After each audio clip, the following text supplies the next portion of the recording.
Hiya, Luke here. What you're about to see is my hammock system, a design I've done myself. Not the hammock itself, but the whole system. So what you're going to see is something that goes up really, really quickly and comes down really, really quickly. And is also really effective in how it goes about. It's a nice little silent movie, so I hope you enjoy it. I'll go through the ins and outs of it later on.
Quick up, quick down, very, very effective.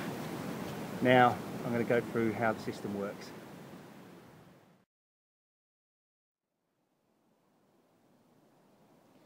Okay, the kit you will need. First up, a hammock. Any old hammock really will do.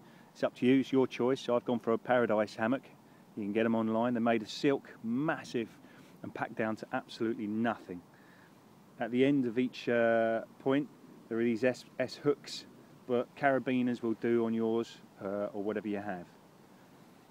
You'll also need some line, something between 10 and 12 meters depending on sort of like what you want to carry, and this is generally about 5-6 mil thick. If you can, preferably go for non-stretch string, rope, cord, or whatever you want to call it. It's a static line as much as possible. So this is cheap stuff I picked up in the a shop, just real cheap stuff. Then you'll need prussic lines. These are Blake hitches, which I'll go into in a few minutes, or in another video depending on how long this one's lasting, and I'll show you how to make these. The good thing about the Blake hitch, it can move whilst under strain, it can move and just stay as it is and stay taut.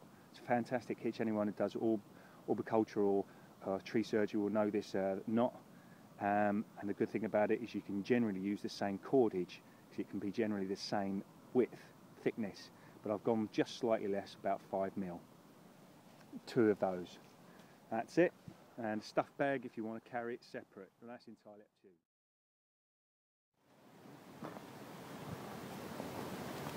you. Now for the prussic, the Blake hitch. Let's say we need a length of cordage, maybe about 1.5 feet, 5 mil, 6 mil thickness. And then your main line, make sure the end is thrown away from you. And then start good distance up the rope, because we're going to need to make a loop in this. Take your main line, thumb up, hold. Take the cordage, over your thumb and round the whole lot. Over your thumb, round the whole lot. So that's twice. And then twice up the rope itself. Take this end and just stick it through the 2 on your thumb.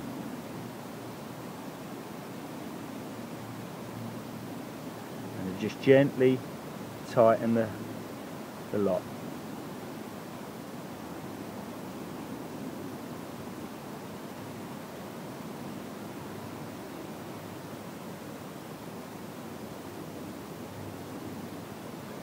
And you'll end up something looking like that. The good thing is about the Blake hitch, it snitches the main line and stays as it is, but you can still move it up and down. Now with this part, this is where we want to put the loop in, which will connect to the hammock.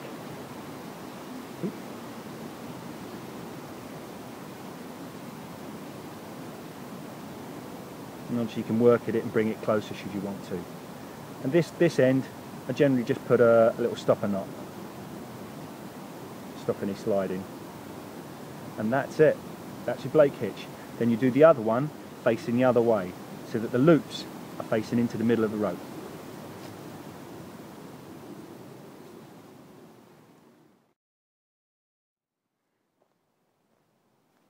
Right, next up, the knots. First knot I do is a Siberian hitch, but if you're not familiar or you're not happy with some of the stuff that goes on here, because it's basically an iPhone on a crappy tripod, there's loads of videos out there that people try teaching you all these knots, but at the end of the day, anything that you find is quick release is good enough. Anyway, this is called the Siberian hitch. You can see here, it's basically a slip knot that quick releases. Because my rope is cheap, it tends to twist, makes it a bit of a bugger to undo, but there we go, it's done. Here we go, this is how I do it. Take the end of the right line and go round the tree. Give yourself plenty of line to make the loop. Dead end, live end. Dead end's the loose end. Bring your hand underneath the live end. Drop it underneath the dead. You twist.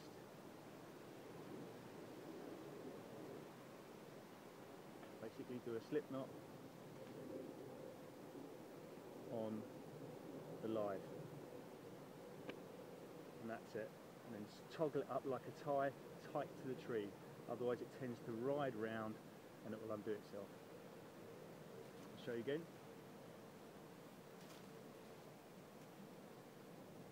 Dead end. Round the tree. Dead end. Live end. Just hold them together.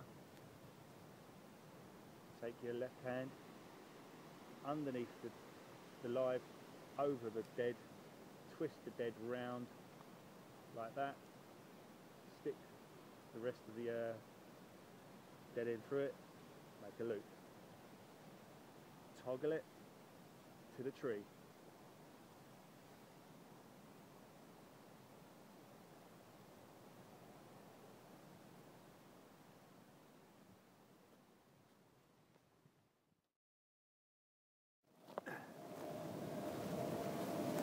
Okay, the other end of the tree, the other knot, which is a variation on a couple of knots, the names escape me. But basically it's not a tensioning knot, but it does tension itself. But even then, at the end of the day, because of the prussiks systems and what's in place, you don't really need to have it that tight. It sorts itself out. Again, quick release. I'll go through it so you can see what's what. This one does undo quite well. Ta-da! You notice it's not a round turn. Round turns are good, and they're fine if you know them, stick to them.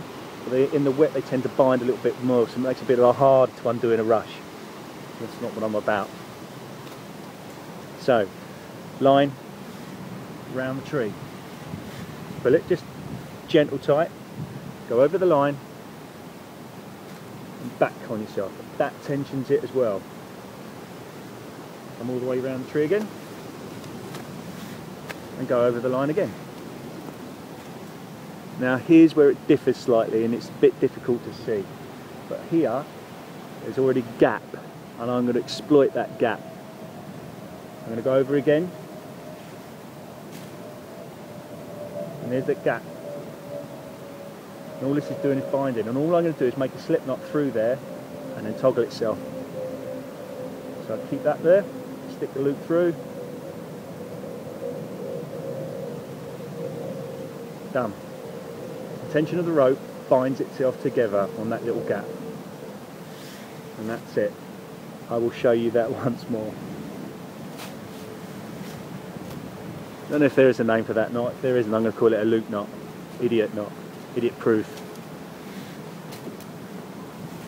So here we go. Get your line.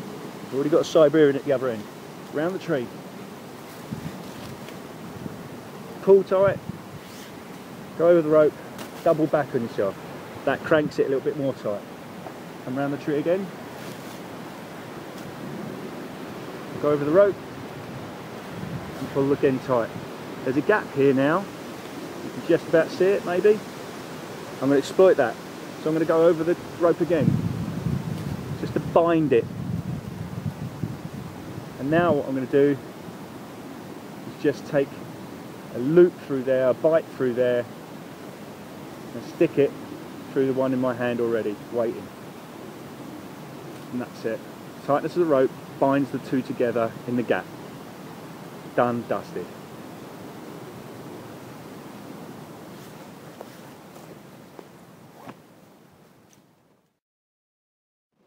Now we've got the line up, all we're going to do is finish up just attaching the hammock. So having a look, we've got Siberian hitch attached, nice big long loop. Coming along in the centre, we've got my two prussiks lines, the Blake hitches, the loops facing into the centre. At the other end, we've got our idiot loop knot, again with a nice long loop, ready to go. The rope is, I don't know, not very tight, but it doesn't have to be. This is the main thing. Now, here's my hammock. I quite often keep my hammock in a stuff bag and not in this bag, but it really doesn't matter. And all I do, whether you've got carabiners or whatever you use, you just hook. It's very difficult to do one-handed. Maybe I should learn something. Just hook.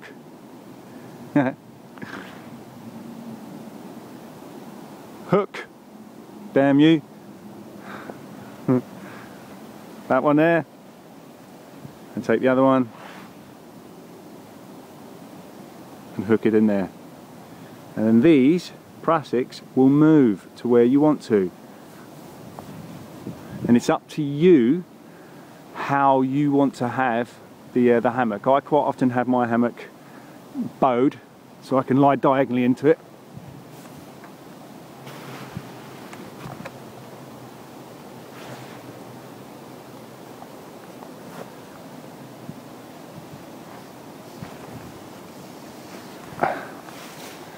And there we have it. So that was probably the worst camera work ever. I apologise about that, I really do. So I can move that now, that hammock. I can now move that hammock to the sort of like the angle I want it to.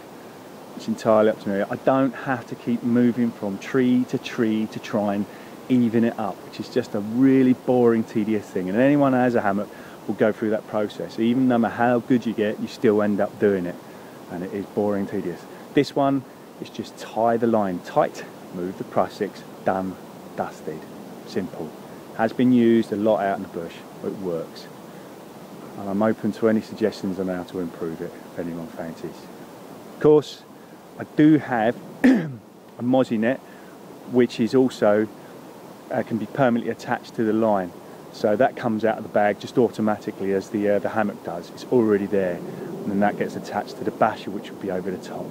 So, hope you like it. I'm open to any questions. Thanks.